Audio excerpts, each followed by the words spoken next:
The subcommittee will come to order. After recognizing myself and Ranking Member Deutsch for 5 minutes each for our opening statements, I will then recognize other members seeking recognition for 1 minute or so. We will then hear from our witnesses, and without objection, the witnesses' prepared statements will be made a part of the record, and members may have 5 days to insert statements and questions for the record, subject to the length limitation in the rules. The chair now recognizes herself for 5 minutes. When the Obama administration proposed establishing enterprise funds in Egypt and Tunisia in 2011, I admit that I was skeptical. Previous versions of these U.S.-funded entities, first established by the George H.W. Bush administration following the breakup of the Soviet Union, had a mixed track record. Establishing new funds in Tunisia, and especially in Egypt, where the Muslim Brotherhood had just taken power, seemed like a risky proposition. So despite a rocky start, I'm happy to say that these funds have made some positive progress. And one thing we learned from the previous reviews and hearings on enterprise funds is that the capabilities of each fund's chairman and board of directors may be the single most determining factor of that success. So I commend both Jim and Bo for their tremendous work over the past few years. We're grateful to each of you gentlemen for your time and for your leadership. And as Jim and Bo lay out in their written testimony, the road getting here was not easy, especially working in two countries with rapidly changing political conditions, difficult regulatory environments, and in need of serious economic reforms. Although both funds are still in relatively early stages, it is an opportune time to provide congressional oversight and take a look at how each fund is fulfilling its dual mandate, making a profit and developing their respective private sectors. In Egypt, we're finally seeing some positive economic signs after years of being on what seemed to be the edge of a crisis. Foreign direct investment is increasing, investors are buying Egyptian bonds, and the foreign currency shortage has abated. With difficult austerity measures already in place, it is critical that President Sisi continue to make the hard decisions necessary for long-term growth. In Tunisia, the government is also taking important steps to reform the economy, including raising interest rates and launching an initiative to tackle corruption. In addition to corruption, however, there are still many other concerns, including underemployment of educated Tunisians, an extremely high unemployment rate among working-age youth, and a tourist sector that still has not recovered from several devastating terrorist attacks. Reforming the economy in both Egypt and Tunisia is no easy task, and it's going to take an extraordinary amount of political will from each of their governments, in addition to international assistance, to make the necessary changes. That is one reason why so many people are excited about the prospect of these enterprise funds and the economic assistance opportunities that they can provide. In Egypt's case, the Sisi government continues to prevent programming of regular U.S. economic assistance through both international and domestic NGOs, and we still have a backlog of hundreds of millions of economic support fund dollars. And in the case of Tunisia, I'm concerned that we are not providing the level of assistance that is required to meet U.S. stability and security goals in the region. The President's proposed cuts to both the FMF and ESF accounts for Tunisia would unnecessarily hinder our ability to assist with our partners' crucial democratic transition. As important U.S. allies, both Egypt and Tunisia's economic well-being are critical to U.S. interests, and it is important that we find ways to support them any way we can. Last month, I was proud to introduce, alongside Ranking Member Deutsch and a number of our colleagues, a bill that would authorize a new enterprise fund for another U.S. ally, Jordan. With the chairman of the Egyptian American and Tunisian American Enterprise Funds here with us today, I am hoping that in addition to answering questions about their funds and addressing any concerns members they have, they also will provide recommendations for setting up a fund in Jordan. While enterprise funds should not be looked upon as a panacea, it is clear that they can be powerful drivers of economic growth and spur the necessary development of sustainable private sectors and turn a profit at the same time. I look forward to hearing our witnesses' thoughts about enterprise funds as a foreign policy tool, as well as any lessons that they may have learned along the way. And now I'm honored to turn to my ranking member, Mr. Deutsch of Florida. Thank you, Madam Chairman, for holding this hearing today to highlight the work that these two American programs are doing through USAID and in partnership with local leaders and governments. I'm grateful to you both, Mr. Harmon and Mr. Cutter, for taking the time to come here and shine a light on the role these funds are playing in advancing American interests and fostering prosperity abroad. I just want to say that as the Chairman and I and our staffs prepared for this hearing, one thing was abundantly clear, and that is that it is because of the leadership of both of you that these funds have been successful, and you do this all pro bono, so we're especially grateful for your service. Even as we consider the challenges that you face operating in countries where bureaucracy moves slowly and corruption is still rampant, the successes of the Egyptian and Tunisian American Enterprise Funds deserve to be acknowledged, not only as standalone programs, but as examples of innovative U.S. policy. While USAID serves many roles through many different approaches, the structure and approach of the EAEF and TAEF are indicative of the new direction that the United States Development Assistance has taken under the leadership of Congress in previous administrations. Congress established the Egyptian and Tunisian American Enterprise Funds in order to back local innovation, support local entrepreneurs, and strengthen local institutions. This focus on in-country capacity reflects the new emphasis of U.S. foreign assistance laid out under the USAID Forward Initiative, which was begun in 2010. By spending our money through carefully vetted local banks and businesses, as the EAEF and TAEF are doing, we multiply the impact of the dollars spent by achieving the goal of economic growth while also building enduring institutions.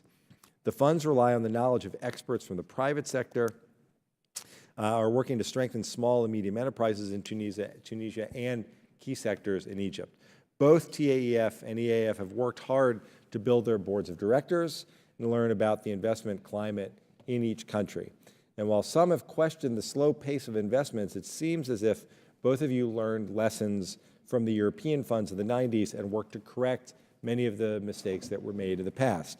Over the past decade, United States assistance has emphasized accountability and returns on investment. The American Enterprise Funds in Tunisia and Egypt are good examples of this principle in action. They seek tangible returns to be reinvested into local businesses, and they open their books to regular audits in the interest of transparency. In 2015, the GAO issued recommendations for USAID to increase its oversight of these funds, all of the recommendations which have now been implemented. We look forward to hearing more from both of you how the vetting and oversight process works. Aid dollars are a finite resource, and the United States has redoubled its efforts to spend them in areas where they will best advance our national interest. Security and stability in these countries is critical, and economic turmoil feeds instability. Tunisia was the birthplace of the Arab Spring, and its young democracy can be a model for other nations seeking to move from authoritarianism and oppression to democracy and freedom, but we must address the root causes of the uprising, namely an overeducated, underemployed youth population, which is a focus of the Enterprise Fund, as I understand it. I'll look forward to hearing from you about that. I'm deeply concerned about the proposed cuts to security assistance to Tunisia that might undermine progress being made in building democratic institutions and strengthening the economy. In Egypt, the relationship with the United States is longstanding, and it's of major strategic importance, but it can be fraught with tension, particularly when it comes to spending USAID dollars. Support for these funds demonstrates the increasingly bipartisan support that international development has enjoyed in Congress. The TAEF and EAEF are examples of the broad support for the important work of international development that I hope will continue in Congress, even as this White House attempts to dramatically reduce American engagement abroad. There has been a clear effort to make America's development work more efficient and more focused, and at a time when agencies like USAID and OPIC are finding their very existence being threatened by President Trump, it is good for us to remember that fact. In many ways, the Egyptian and Tunisian American Enterprise Funds reflect this new direction, and I'm eager to discuss their individual successes as well as their work as part of a broader conversation, reaffirming the longstanding American commitment to a fully engaged foreign policy. Again, welcome to the witnesses, and thank you, Madam Chairman. Thank you very much. Excellent opening statement, Mr. Deutsch, as always. And now I'm pleased to recognize members for any opening statements they might have, and we will start with Mr. Issa of California. Thank you, Madam Chair. I'm really looking forward to this for a reason that perhaps hasn't yet been explained. Our use of NGOs in these countries, Tunisia and particularly Egypt, has been problematic on the political side. There can be little doubt but that our NGOs operating in the best interest of democracy were actually part of putting the Muslim Brotherhood into the role they had by developing naive, liberal political organizations that thought that the problem in Egypt was the WTO, that in fact the problem in Egypt was corruption alone. Rather than looking at the narrow band of water that makes up the historic economy of Egypt, they simply looked and blamed outside forces. An NGO that works on enterprise can help solve that, and I'm looking forward to the continued progress. But as I close, I think it's important that we understand, unlike the Marshall Plan at the end of World War II, which took historic industries and helped restore them, and historic skills and help put them back to work, we cannot, in fact, put Tunisians and Egyptians back to work in cotton and in other areas that have historically been part of their economy. They will not support the workforce, in the case of Egypt, of over 87 million people. We have to be part of those new enterprises, being the enterprises of the 21st century and not the 19th or 20th. And Madam Chair, thank you very much for your indulgence. Good point. Thank you, Mr. Issa. Mr. Shabbat is recognized. Thank you very much, Madam Chair. The Egyptian and Tunisian economies have been pretty abysmal for the past several years. In Egypt, we've watched the public debt and unemployment rates rise significantly in recent years, while Tunisia has faced a litany of obstacles, including terrorist threats to their tourism sector, among other things. Unfortunately, the economic strife has discouraged young Egyptians and Tunisians from participating in the economy. And as many of my colleagues know, the young and unemployed are ripe for conversion by ideological extremists. This is just one of the reasons why I believe it's imperative that we continue to encourage these countries to take the necessary steps to attract further investment and stimulate the economy. Enterprise funds are one of the tools at their disposal. By leveraging the private sector, providing technical assistance to entrepreneurs, and offering equity investments, enterprise funds can help facilitate real economic improvements in both Egypt and Tunisia, and in fact, other countries as well. And I would just note, Madam Chair, I apologize, we have a markup in Judiciary, then I have to chair the Small Business Committee at 11. So I will review the testimony. Thank you so much, Mr. Shabbat. Don't worry about it, and I'm going to introduce Ambassador Wagner, who will soon take over from me while I go to the Intelligence Committee open hearing on Russia. So I'm now proud to recognize Ambassador Wagner for her opening statement. Well, I thank you, Madam Chairman, and I will tell you that I will waive my opening statement because I have a good deal of questions, and just to move the process along, I will yield back to the chair. Thank you so much, Ms. Wagner, and I'm going to introduce the witnesses, and then if you could take over for me, that would be great. And first, we are delighted to welcome Mr. James Harmon, Chairman of the Egyptian American Enterprise Fund.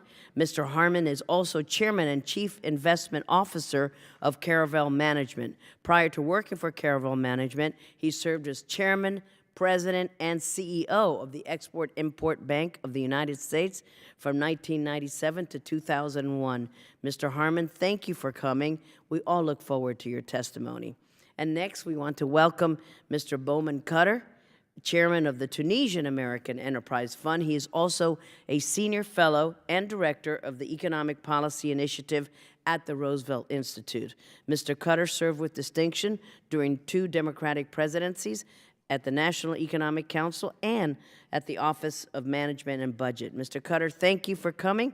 We look forward to your testimony as well, and your prepared statements will be made a part of the record. And I have read it, so don't think I'm skipping out on that, and I hope to come back in time for some questions. Thank you, Ms. Wagner, for stepping in for me. Hold on one second.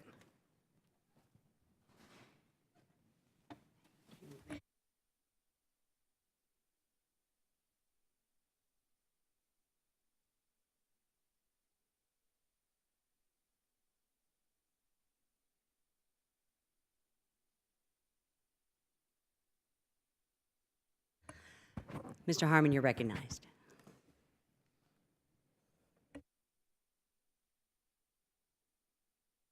Could you please hit the green button? Thank you very much. There you go. Thank you. So, Madam Chair and Acting Chair, ranking members and members of the subcommittee, thank you for holding this hearing and for inviting me to testify.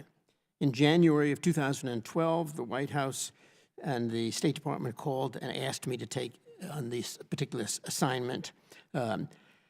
Some few months later, I started the process of visiting former chairs of enterprise funds. I visited 6 of them, and to the man, they said, why would you want to do this? The challenges you have between the Egyptian and the U.S. is so great. We didn't have those challenges in the European enterprise funds back in the 1990s, and they pointed out all of the difficulties.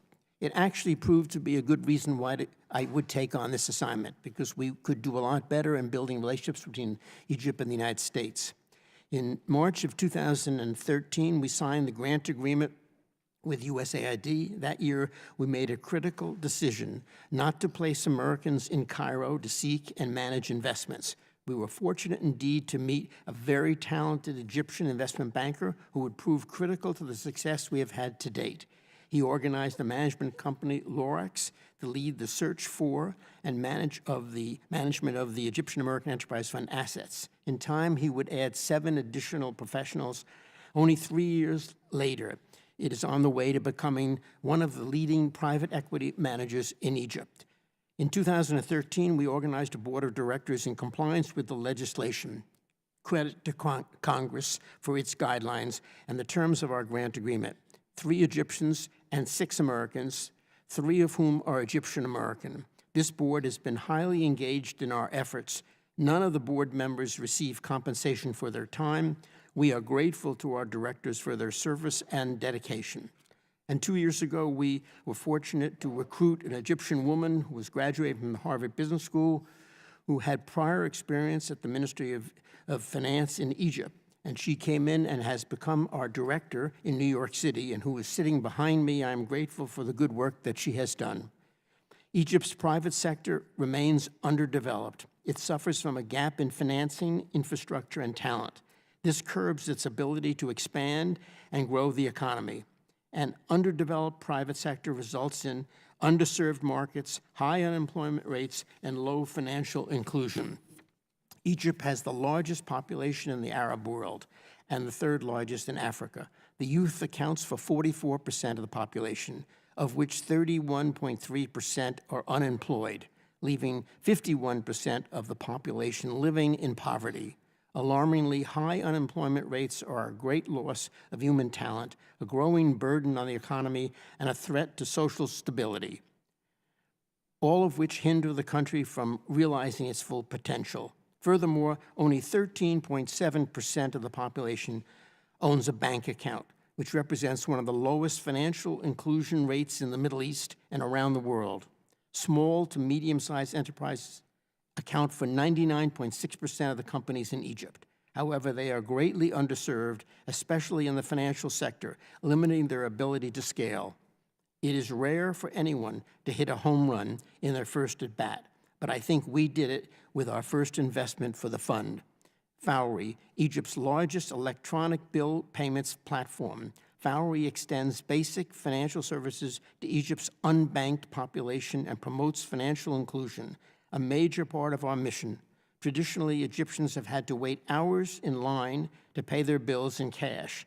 Fowry's digital platform saves time for consumers by allowing them to not only make payments and pay bills, but also to add credit to their cell phone accounts, buy plane tickets, and other services. It does this via its online website and its more than 65,000 kiosks located across the countries. In 5 years' time, this little company, which started with no Egyptian customers, now has 20 million Egyptians using the service. It is my prediction that within the next 5 years, half the population of Egypt will be using the Fowry service. So it's a good illustration where technology has played a critical role for the developing countries, and particularly for Egypt. In 2015, we also made a large investment in Sarwa Capital, a consumer finance company that extends financial services such as lending to SMEs and to Egypt's large unbanked population. In fact, since our investment, it has provided loans to 9,000 new clients, mainly to Egyptian youth, to help finance, for example, finishing and furnishing new homes, which would otherwise be unaffordable to this growing group. Half of the Sarwa clients did not have a bank account before receiving a loan from Sarwa. Sarwa also provides funding to several hundred SMEs, which help to meet our commitment to creating jobs and improving the lives of Egyptians by providing access to financing. Last but not least, we have seeded a venture capital fund, Tamia Capital Ventures, that invests in small and medium-sized enterprises and Egyptian entrepreneurs.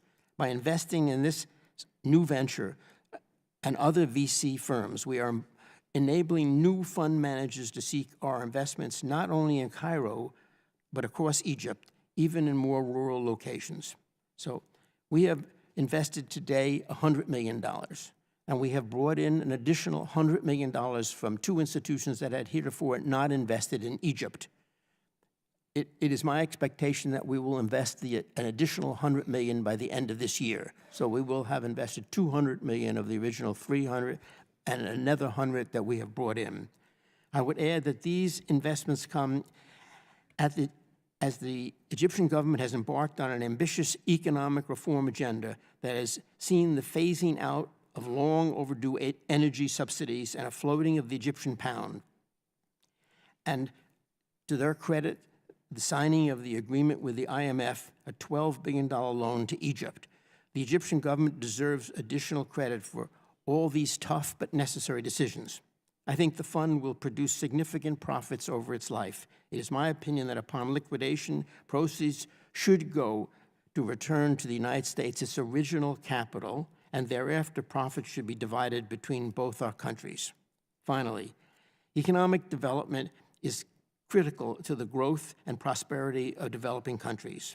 Enterprise funds, with their development mission, can be an important weapon in the war on terror.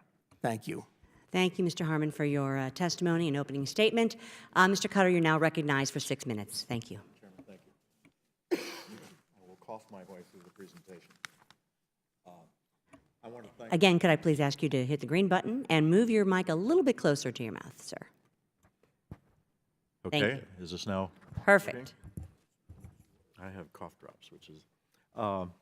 thank you very much for holding this hearing and for taking the time to be part of it.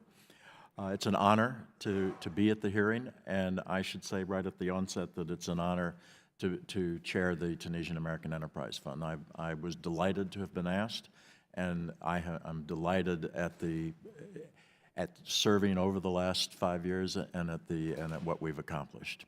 I probably should simply include by reference most or all of my friend Mr. Harmon's presentation, since our experiences in significant ways parallel his, as you'll find at the questioning session. So I'll talk more about mission and strategy. Turning first to our mission, we're expected to function as a private sector institution, to invest our funds in the private sector of Tunisia and to be a partner in the revitalization of the Tunisian economy, to help a focus on employment, on women entrepreneurs, on young people, and on geographic diversity, and to earn a profit. We are an investment fund, not a grant-making program. Moving to strategy, in brief, our strategy has been an exclusive focus on Tunisia's small and medium enterprise sector. I should underline that I firmly believe that for all countries, a healthy SME sector is the magic bullet. It is the key to true and equitable economic growth. In Tunisia, the U.S., and everywhere else. My TAF, Tunisian American Enterprise Fund colleagues, and I have tried from the start to be both rigorous and innovative in finding ways to invest across the full spectrum of this sector. So let me say how we invest across the sector. To invest in the smallest of enterprises, and I have in mind here the pushcart businesses, the really tiny family enterprises. We've helped to finance Tunisia's quite new, brand new microfinance efforts. We've invested both debt and equity in these microfinance businesses. We've helped them define their operations and think through how to deal with very small enterprises. Through our board, we bring enormous expertise in microfinance, and I think our Tunisian colleagues would say that we've been extremely helpful in helping shape that industry. Second, to invest in the whole middle range of the SME sector. And these would be businesses ranging from roughly $150,000 a year in annual revenue to perhaps $2 million a year in annual revenue. And as in Egypt, it is this core which is probably close to 99% of the GDP of all of the businesses in Tunisia.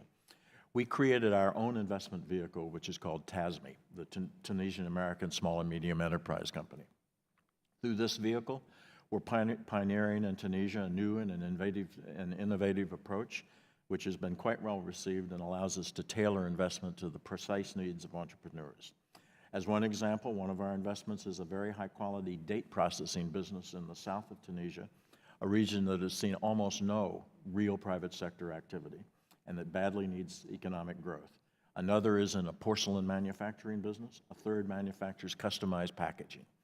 We have a long pipeline now and investing at a quite high rate. And finally, to reach the top end of the SME sector, businesses with, say, $10 million in annual revenue, we've partnered with high-quality Tunisian business people. We helped create a fund called Croissance, which is growth in French, and through it leveraged other money from other institutions, and we're now in the process of creating with others a follow-on fund that will also leverage equal amounts of money.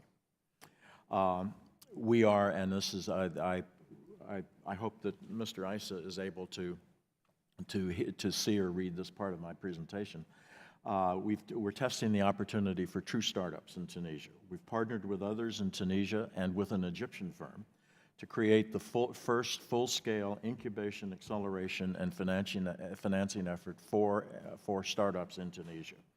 Our first class of startup businesses and entrepreneurs begins in the first week of July. We narrowed down to 8 people who will enter our class from 200 proposals that we received in mid-March. We plan to start a new class every quarter for the next several years. We see this is the first effort in Tunisia to create a kind of full-blown ecology for startups. None of this is without challenges, and I've thought about the challenges as falling into 3 baskets. First, what we're doing is essentially a complete from-scratch startup of a financial business. This doesn't differ much operationally from, in my experience, from any other startup, including enormous time demands. We're doing it in the area of finance, as Mr. Harmon, which in both the U.S. and in Tunisia involves grappling with enormously complicated regulatory systems, which we have to comply with at every step along the way. Second, within the U.S. government system, enterprise funds are unfamiliar animals. When the first set of them, the first tranche of them were negotiated and put together in the Bush 1 administration, like Mr. Harmon, I know and have talked to almost all of the previous chairs, but there's been little institutional memory over the 25 years from then to now. And I think I would, and we can talk about this, that our principal difficulties at the start were really were the absence of an institutional memory, and I hope now that's been codified. And finally, it's fair to say that the Tunisian administrative bureaucracy is particularly difficult. I've had the enormous good fortune of working with Tunisian government officials who are extremely supportive of America and who understand what we're trying to do. But it doesn't make the bureaucratics any easier. Basic Tunisian law works on different principles than American common law, and more importantly, Tunisia endured for a generation a kleptocratic ruler, which ate the heart out of the center of the Tunisian economy. As a result, the Tunisian financial sector requires vast reform. They are embarking on that. I talk to government officials all of the time. I understand what it is they're trying to do, but in the meantime, we have to figure out how to operate within it. I'll conclude by reflecting on enterprise funds, although obviously I really only understand just one. They're important economic development tools. They're valuable both for the host company and for America. And while I'm not a scholar, and I hate even to mention the word terror, I think that building economies that work for ordinary people, which is the heart of what we're trying to do, is one of the best ways to combat extremism. It's not trivial to emphasize that these funds can be supported by the American taxpayer because they can be run at a profit. I'll underline the last point. We make our investments only after rigorous due diligence. We track our investees carefully. We know they will experience ups and downs. We haven't yet, but we know we will see failure. And we fully expect at the end of this to earn a modest profit when we're finished. And we expect upon liquidation that it will be dealt with in the same way that Jim Harmon posed at the end. Thank you very much. I thank you, Mr. Cutter, for your testimony and your opening statement. We'll make sure that Representative Issa Thank you. sees every word of it. I now recognize myself in the capacity of the chair for 5 minutes. Promoting financial stability and building the capacity of the private sector in the Middle East and North Africa are key concerns of the U.S. government, and I appreciate Mr. Cutter and Mr. Harmon for their hard work in managing the enterprise funds. Mr. Cutter, unemployment in Tunisia may be as high as 37.6% among working-age youth, and there is a real lack of high-skilled jobs.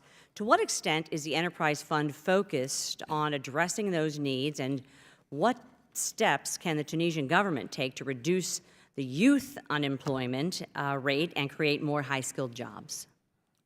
I'll try not to filibuster. I'll be short, but I'm happy to engage in this as long as you would like. It's a very, very important topic. May I say first that I would be suspicious of any Tunisian statistic that has a decimal point in it. I don't think that... I'll round up to 38. I don't think anybody knows, but I certainly take your point that it's way, way too high. I don't think that the answer to this kind of unemployment problem stems from a magic bullet. I don't think there's going to be one giant investment that solves that. It is going to come because the SME sector works better. To be trivial about it, if there are 500,000 Tunisian small businesses and every one of them hires 10 or 20 people, you have solved the problem. But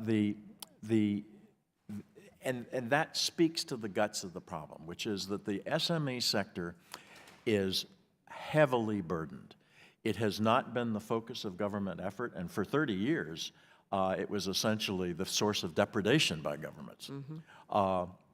There is far too much casual corruption, which this government today has made a big deal of, but corruption really is a tax on particularly small businesses.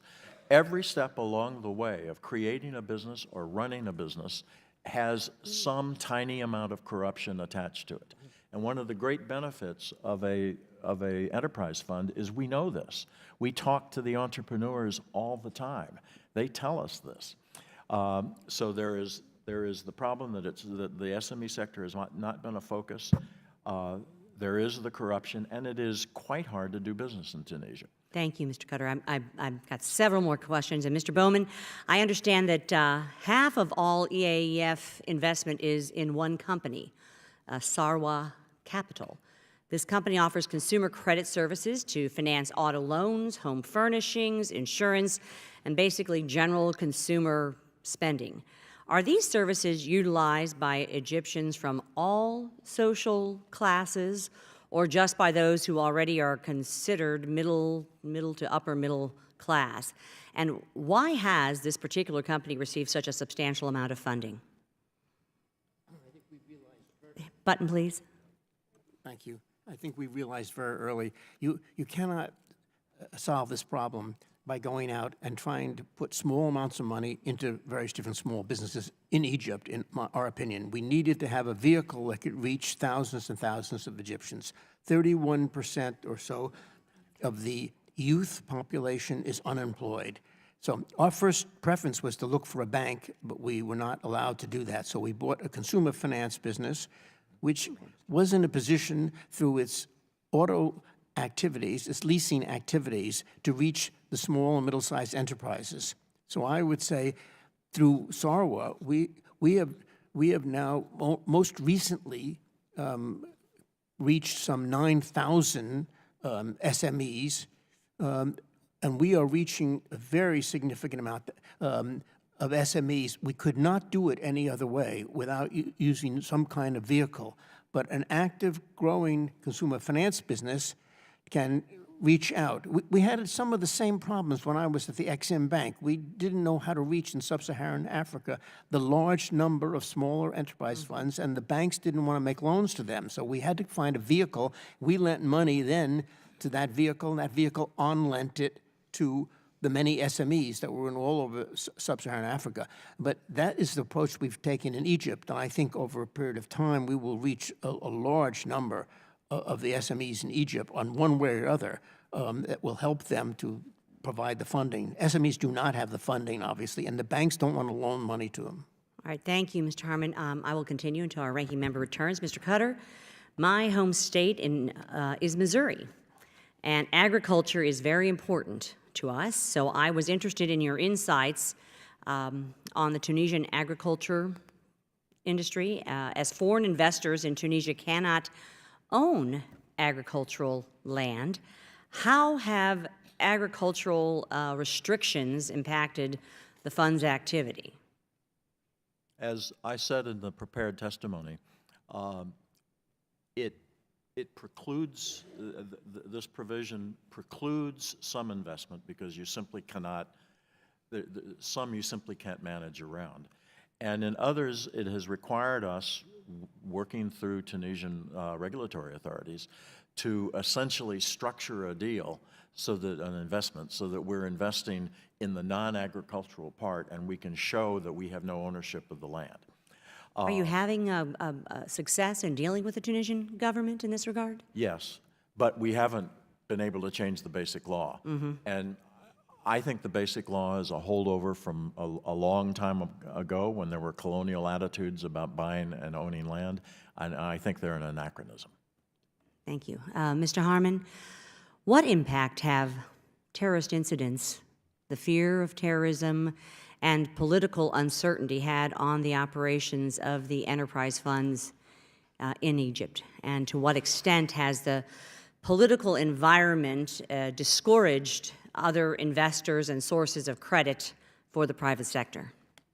Significantly. Tourist business was down at one point as much as 50%. 50, 50? 50 at one point. It's coming back a little bit now. Tourist business is still impacted and a very important part of Egyptian economy. We talk all the time about what we're going to do about that, and we are exploring right now with a major hotel chain there, creating a school for training young Egyptians on hotel activities as a way to create jobs, but also as a way to stimulate the growth of the hotel business. But there's no question that terror has frightened foreign direct investors and frightened visitors. We've come a ways in the last 6 months. The agreement with the IMF, which is a credit to the Egyptian government, the decision to let the currency float, which meant a significant decline in the value, credit to our investments, that our investments are still worth more than what we paid even after the devaluation. But the devaluation makes traveling to Egypt much cheaper. So people are looking, obviously, closer at the opportunities to travel there. I suspect that if they can manage to keep terror from reappearing, that the tourist business will return to Egypt. But all of this had an impact on the Egyptian economy, and only now, with the program that President Sisi has done, which is not only the IMF agreement, but the international loan that was done, which was very successfully received, and a number of other moves at the cabinet level. There's one particular minister, the Minister of International Cooperation, Minister Sahar, has done a very good job, understands what the enterprise is doing, understands the issues that we're talking about now. So good people at the government level and the kinds of reforms that the government have taken will lead to a recovery of the economy. Now, it's interesting that the enterprise fund is somewhat of a beneficiary. We invested at the low point, so it didn't take a genius to invest well when we did it. I think that we will show very significant profits as a result of that. But our goal is more than just showing profits. Our goal is how do we help on the development side to bring in more investors, which is one of our major efforts by seeding other funds that we will do that. But there's no doubt that that the terror activities there had a major impact. Well, and to that point, Mr. Harmon, foreign direct investment in Egypt, it's no secret, has rebounded from a significant dip in late, probably 2015. What developments have contributed most significantly to this increase in FDI, and how is the EAEF taking advantage of this? Well, the most important thing is what I alluded to a moment ago, and that is the agreement with the IMF, which, concurrent with allowing the currency to float, that meant that the Egyptian pound is down very significantly, and that meant it was much more attractive to invest. It slowed up the enterprise fund from investing. Our two major first investments and a few other smaller ones, then the management, knowing that there was a devaluation coming, we paused. Now we're back into the market, which is why I think we, as well as other investors, will invest more actively in Egypt. And we brought along these two major institutions for $100 million, which invested.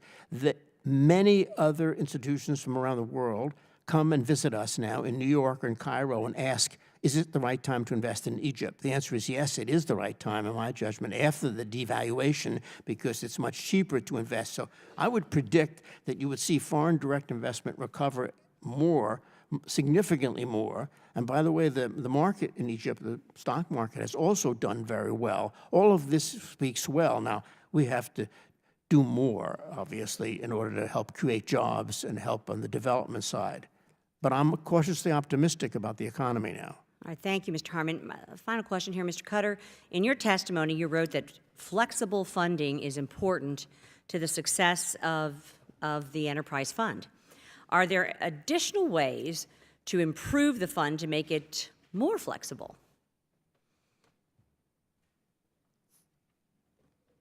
I hate to be Pollyannish, but from the point of view of what the U.S. could do, I feel as if I have all of the flexibility I need, and shame on me if I can't figure out how to engineer anything.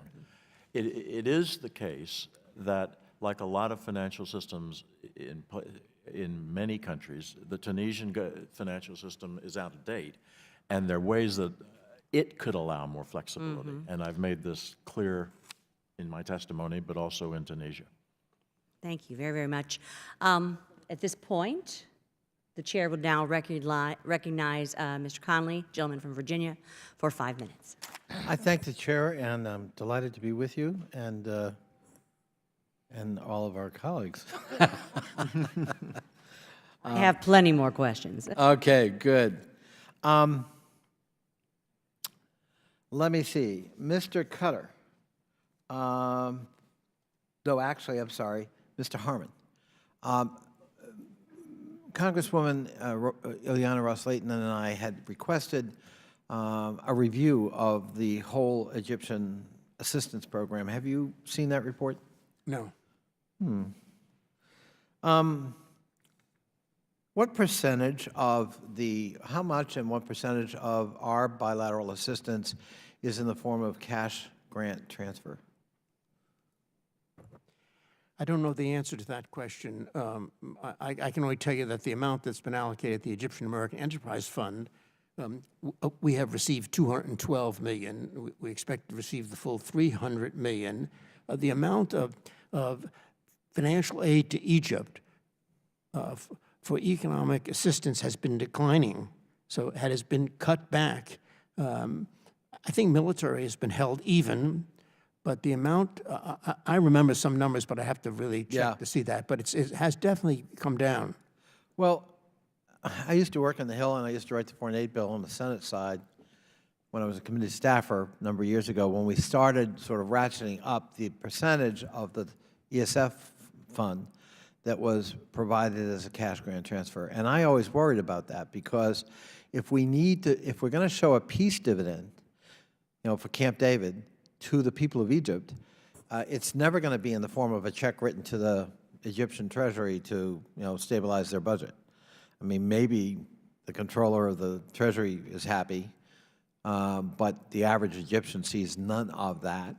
And that was the nature of my question to, where are we today? But that's not something you follow. It's a very complicated question. On my first visit to Egypt, the Egyptian government kept making the statement that the $300 million that was allocated to the enterprise fund was in fact really money that should be given to the Egyptian government to be spent as they wish to do it. And I debated that point with them. We've since come to some understanding about that. Our investments have been able to reach millions of Egyptians. So on one investment alone, the Fowry investment, where it's a pay, like PayPal is in the United States, it's a pay service, allows Egyptians to pay their bills, borrow a little bit of money on the telephone call. It's changed the life of 20 million Egyptians, and it's growing at such a rate, it will reach, in my judgment, in the next 5 years, 40 million. So half of the population will use this financial service. That's a very important addition that we've been able to do, and we're going to get all of our money back plus a profit on that investment. So we're trying to impact this so-called financial inclusion question. If you take the other investment we made, most of the loans that Sarwa has made in that were to people who do not have a bank account. 13% of the Egyptians have a bank account. So it's the very smallest number probably of any of the poorest countries in the world. So Egypt needs financial inclusion, and we've been addressing that. We're addressing it in a way which I think the United States is going to get all of its money back. So when you have 13% of the population with bank accounts, that tells me that the informal economy dominates most people's lives. yes, that's true. Certainly is true in Egypt. It also tells you that banks don't want to make loans because they can buy treasury securities, which give them 12, 13, 14, 15% return. Why take a risk in making a small business loan? Which is why we sought to make this investment in the consumer finance business, where we now are instructing to take the risk needed to reach the poor and the number of unbanked clients. So we're going after that very market that you're referring to as a way to make a difference.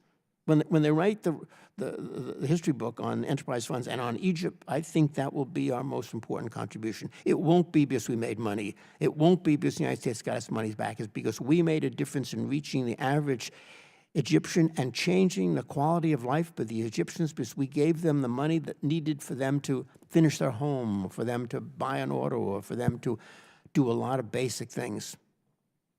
My time is almost running out, but I want to, presumably you're involved in tourism industry in some fashion.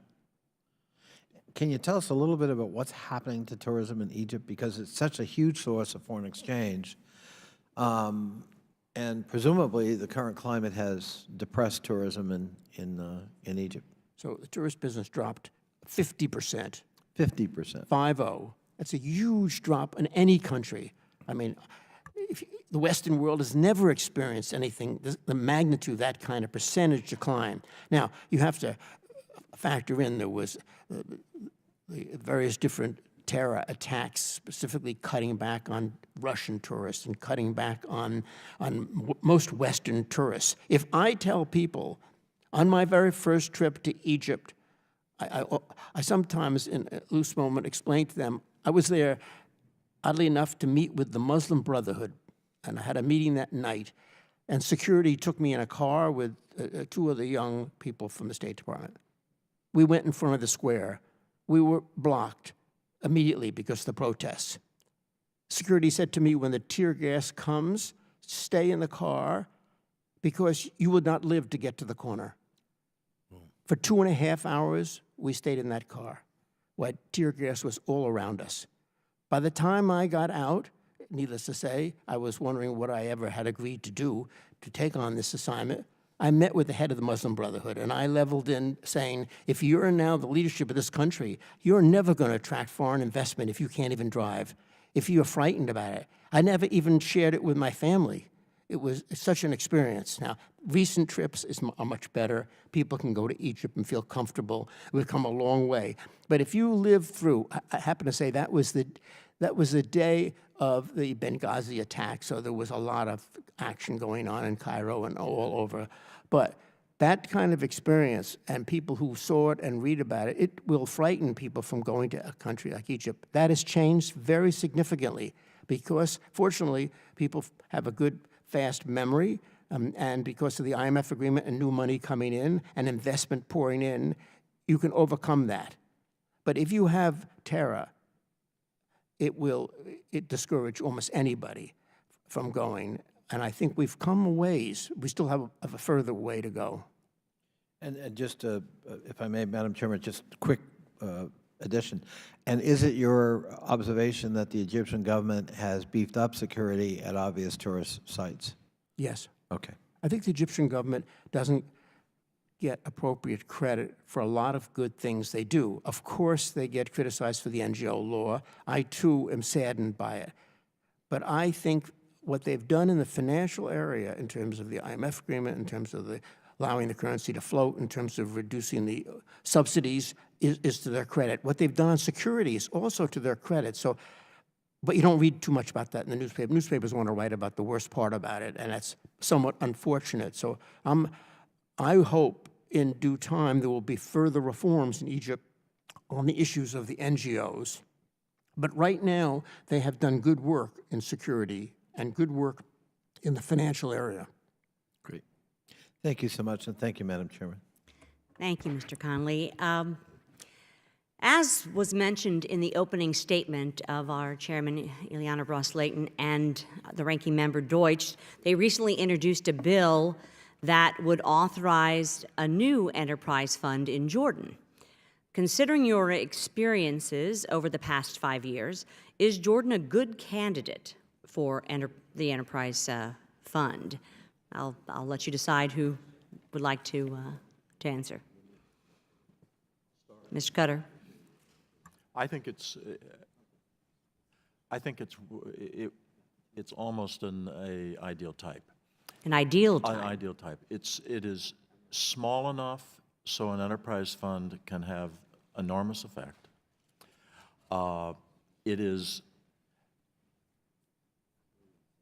It has the beginnings of the right institutions. It has a nascent but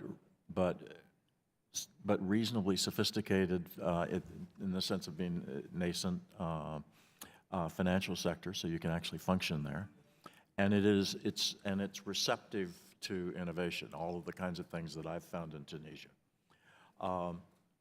So I would have thought, looking across the Middle East, after, obviously because I'm biased after giving preference to Tunisia and to my friend Mr. Harman and to Egypt, I'd have thought Jordan was where you ought to go next.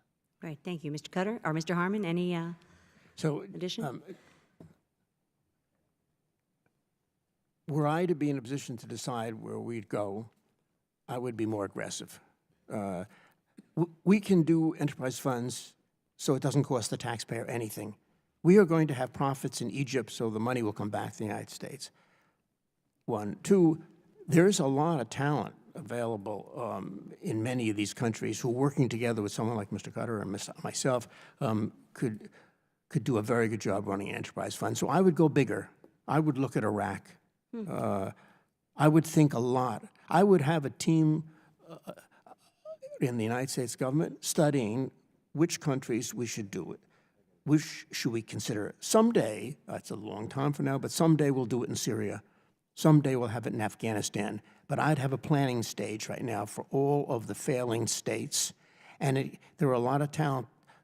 We would love to participate in such a study group at any time at no cost to the United States government, but there should be more plans for somewhat larger countries because this does not cost us anything to do.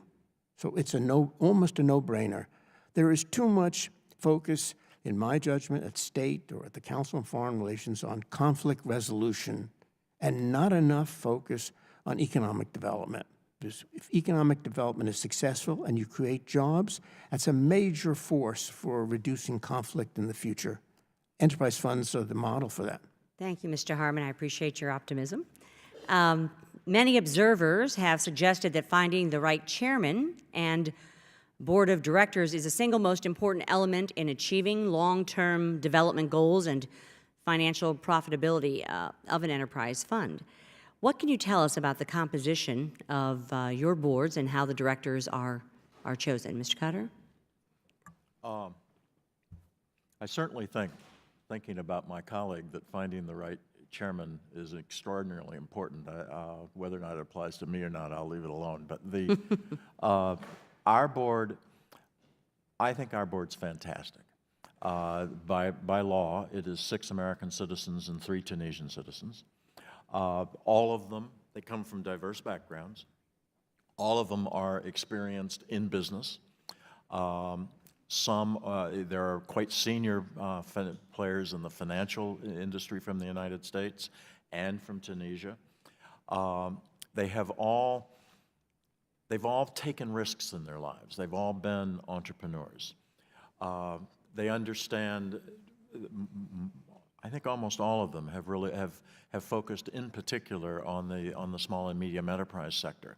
Some from the perspective in Tunisia of family businesses of their own, some as investment directions from the United States.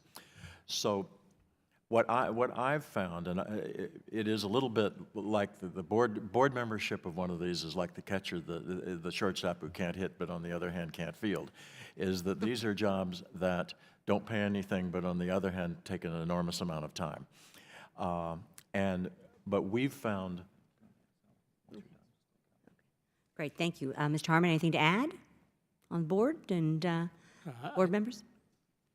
Chairman? Yes, I would be advising future chairs, when you think of a board, try not to take high-profile people who are very busy, because you need people who can get engaged. And Workhorses, not show yes, horses. you need people who are going to work on that. And the first thing we looked for were very big names, and I'm so glad we didn't do it, because the people who really do the work are critical. And they have to have a real interest in the country. So we found that Egyptian Americans were quite valuable, but the Americans that we had some real good prior sector experience. So a board is one of the most important parts of an enterprise fund, much more so than the private sector boards. They're important too, but boards here, if they're engaged, really can help you a lot. According to the Egyptian Fund's 2015 financial statements, approximately $56 million of its funds were being held in Mauritius. Is this still the case?